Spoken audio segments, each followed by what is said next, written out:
Hi, I'm Chris, that running guy. And what is this key run that's going to make you faster? I hold my hands up. I haven't been doing it, and that's what's been holding me back. I look back at my training over the past 3 years from half marathon, 10k, 5k, and I've done varied training from heart rate training to 50-mile weeks to 40-mile weeks, 30-mile weeks with interval sessions at the track, and my times have all stayed pretty much static. Some of you might say, okay, but you've aged 3 years and you're 48 now, that's not bad. But the reason I haven't improved is because of this one thing that I haven't been doing. So I'm gonna get out there in the cold, it's -3, not looking forward to it, and I'll explain more.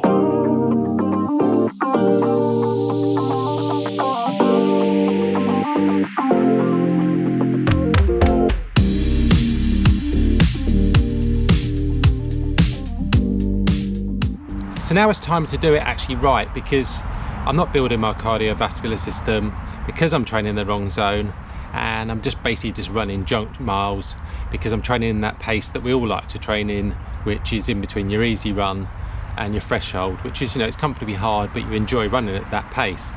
I've always struggled to run at my easy pace because I don't find it comfortable, don't find it that endurable, and so it's so easy to fall into that trap. So now I need to actually train in the correct zones and stop messing around, not taking it seriously. I'm gonna go and finish the run, and I will catch you when I get home.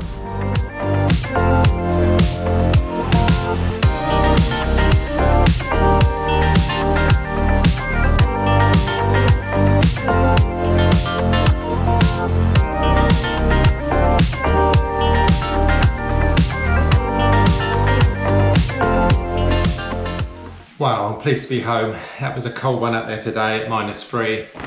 Nearly didn't run 10 miles, I'm gonna be honest. Got home, run past my house at about 8 miles and thought, that'd do. But, these are the runs that make the difference. Did the extra 2 miles. Right, so how do you work out your paces? Well, there's several ways of doing it. The first one is doing a run at a conversational pace, a pace that you can talk without struggling to breathe. The second one is doing on heart rate, which I would recommend getting a chest strap so you get a correct reading. And the number that you would work on if you're running in your easy zone is approximately 180 minus your age, and then that would be the beats per minute you should be training at, and you can go 5 below or 5 above. On watches, it might be classed as zone 2, but on my Garmin, it's top end of zone 2, bottom end of zone 3. But on the watch, you need to make sure that your maximum heart rate is correct, otherwise all your zones are going to be out. I'm not a massive fan of heart rate training. I think for me personally, it takes away the enjoyment of running, but each to your own. The way that I do it is using an app. It's an app that I downloaded to my phone, not getting paid for this. It's called the VDOT app. And what you do is you put in your time of your last race, because it's important that you put in a current time, a realistic time, and then it brings up the paces that you should be training at. On my easy runs, I should be training at 8:44, my slowest pace, and my quickest at 7:55.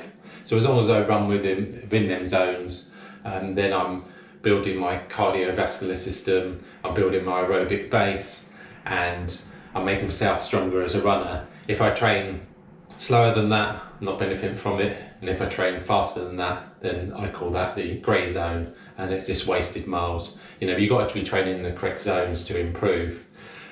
Let me know in the comments, what do you use to work out your paces? Any of the ones I mentioned, or have you got any other apps or calculators that you use?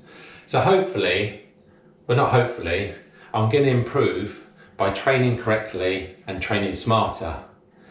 And there's only one way to end it there: onwards and upwards. Cheers!